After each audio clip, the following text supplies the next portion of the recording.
Ассаламу алейкум, урматтуу кыргыз элим, кыргызстандыктар. Айрыкча Алабука, Чаткал элибизге кайрылуу.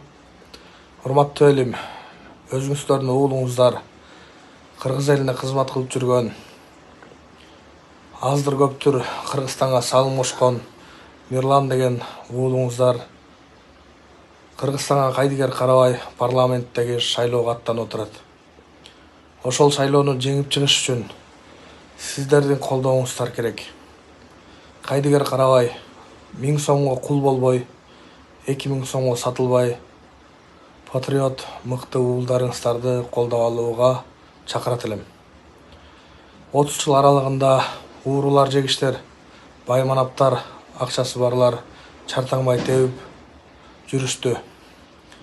Өзүңүздөрдү түшүнгөн, тоолуу аймактардын баардыгын билген, кыргыз элимдин баардык кыйналып аткан элдин баарын туура түшүнгөн, жана ошол менен жашаган адам катары ошол жерде туулуп өскөн Мирлан байкебизге дагы ийгилик каалайбыз.